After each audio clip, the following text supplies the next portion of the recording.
ফেব্রুয়ারির জাতীয় নির্বাচনের কাউন্টডাউন শুরু। ডিসেম্বরের প্রথমার্ধেই তফসিল, আর ঠিক এই মুহূর্তে রাজনৈতিক অঙ্গনে সবচেয়ে বড় শব্দটি হলো জোট। কে কার সঙ্গে যাচ্ছে, কত আসন ছাড়ছে, কোন জোট কত বড় হবে, সবকিছুতেই চলছে শেষ মুহূর্তের কঠিন দর কষাকষি।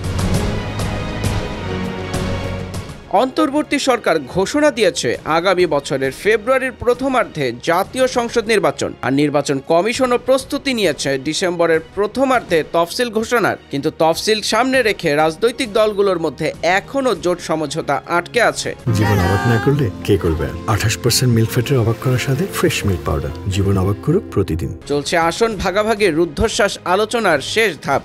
তথ্যমতে আসনের নির্বাচনে অন্তত 4টি বড় জোট গঠনের তৎপরতা চলছে। সবচেয়ে বেশি আলোচনায় রয়েছে বিএনপি। দলটি আন্দোলনে থাকা দলগুলোকে নিয়ে একটি বড় জোট করতে পারে, একই সঙ্গে 20-22টি আসন সমমনাদের জন্য ছাড়তে পারে। এনসিপি ও বাংলাদেশ খেলাফত মজলিসের সঙ্গে সমঝোতা হলে ছাড় বাড়তে পারে 40 পর্যন্ত।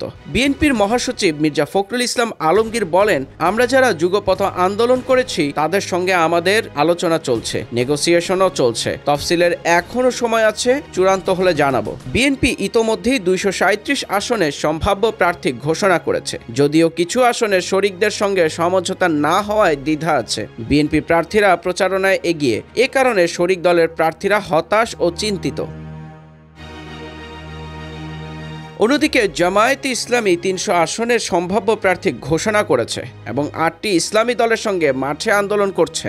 জামায়াতের সহকারী সেক্রেটারি জেনারেল এহসানুল মাহবুব জুবায়ের বলেন, ডিসেম্বরের প্রথম সপ্তাহেই আসন সমঝোতা চূড়ান্ত হতে পারে। এদিকে এনসিপি একই সঙ্গে বিএনপি, জামায়াত ও অন্য কয়েকটি দলের সঙ্গে যোগাযোগ বজায় রাখছে। দলটির মুখ্য সমন্বয়ক নাসির উদ্দিন পাটোয়ারি বলেছেন, বিচার ও সংস্কারের শর্ত মানলে বিএনপি বা জামায়াত যে কারো সঙ্গে আমাদের জোট হতে পারে। তিনি আরও জানান, প্রয়োজনে বিএনপি জামায়াতের বাইরে একটি পৃথক সংস্কার জোট গঠন হতে পারে।